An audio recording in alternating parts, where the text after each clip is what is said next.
Sobre a questão da opinião, eu entendi a fala do Emerson. Eu acho que o grande problema da opinião no rádio é o fato de que em muitos programas, por parte de muitos profissionais, há a tal da opinião hegemônica. E o sujeito que está por trás do microfone, muitas vezes ele se considera dono da verdade, incontestável, inquestionável. Eu já presenciei situações desse tipo. Não vou citar os profissionais aqui, até por uma questão de ética, mas eu acho que esse é um dos grandes problemas, especialmente daqueles que são tidos como referências, ou daqueles que estão há muito tempo no exercício da profissão. Infelizmente a gente tem isso aqui cotidianamente. O sujeito que não aceita ser questionado, não aceita a contestação e se acha dono da palavra. É uma opinião. Quando eu voltei para a Rádio Subaé, ano passado, eu fui questionado pelo diretor de jornalismo, J. Pimentel, na época, sobre o fato da gente ter uma bancada no programa, que na época era composta por Glauco Vanderlei, tinha o Rogério Magalhães também, enfim. E eu fui questionado sobre essa coisa de termos opiniões diversas na bancada. E eu concordei plenamente, porque eu sou contrário a essa história de opinião hegemônica.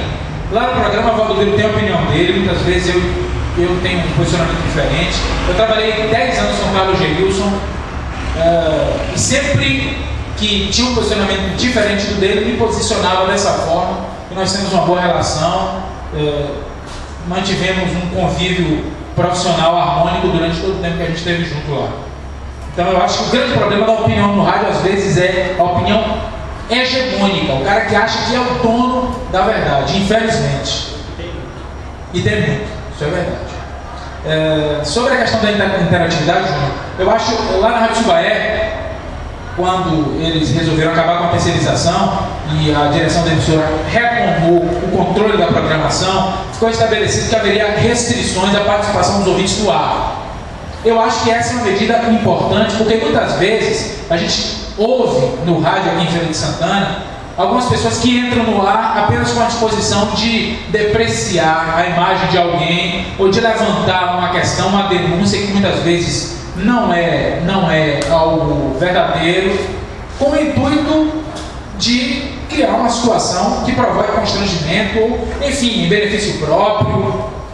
Eu acho que o ouvinte deve ter a oportunidade e deve interagir, mas eu vejo com preocupação essa coisa de estar colocando o ouvinte no ar o tempo todo. Tem que ter um filtro. Acho que tem que haver um filtro muito consistente para que a gente não enfrente certas situações e não submeta pessoas a certos constrangimentos, a certos tipos de mal-estar por conta da falta de uma filtragem mais plena. Outro ponto aqui foi sobre o romantismo que você falou, Nívia. Eu, quando comecei a trabalhar no rádio, eu tive um baque considerável, porque eu sempre fui apaixonado pelo rádio desde criança, sempre. E quando você se depara com algumas situações no rádio, com o posicionamento de algumas pessoas, com a perspectiva de alguns colegas, infelizmente você tem um baque. No primeiro momento é muito difícil. Eu não estou querendo dizer aqui que eu seja superior, acima, tenha um posicionamento melhor, não. Mas em algumas circunstâncias eu tenho certeza que outras pessoas que chegaram no rádio com uma perspectiva muito romântica, com base naquilo que ouviam. Eu sempre fui de só dormir com o radinho ligado, de ouvir rádios de tudo quanto é lugar, ondas curtas. Eu falava que foi o Emerson, sempre acompanhar as transmissões em português nas ondas curtas, que minha mãe adorava, ficar ouvindo rádio Voz da América, Deutsche Welle da Alemanha, rádio Pequim da China. Quer dizer, desde criança eu sempre tive esse costume. Então quando você chega no rádio, você se depara com aquela dura realidade, que você imagina, poxa, aqui é um espaço para prestar serviço, a concessão é pública e a gente não deve, o rádio não deve ser feito de maneira personalista, mas infelizmente na prática a realidade é outra. E por fim, sobre a terceirização, eu torço para que dê certo na Rádio Subaé.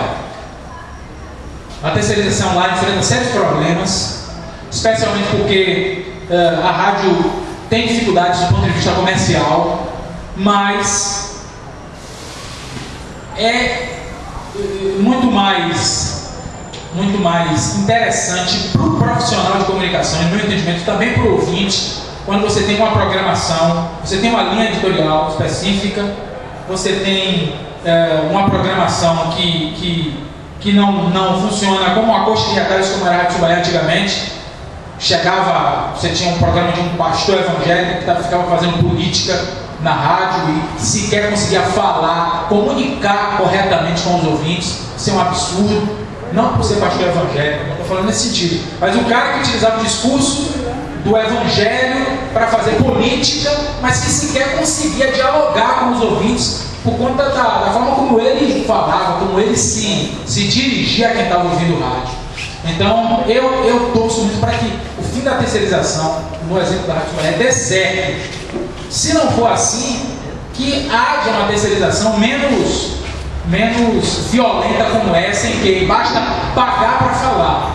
Porque lá era assim, pagou, falou. Quem quer que quisesse, falar o que quer que quisesse, do jeito que fosse. E isso é extremamente nocivo para a comunicação. Muito obrigado a todos pela oportunidade, especialmente ao Gabriel, que me fez o convite. Espero que a gente tenha novas discussões desse porte e que a gente conte nessas novas discussões com esses profissionais mais veteranos, esses profissionais mais gabaritados e que precisam também abrir os olhos para a necessidade da gente valorizar a cultura e a arte que é produzida em Feira de Santana, porque infelizmente isso não tem sido feito. Obrigado.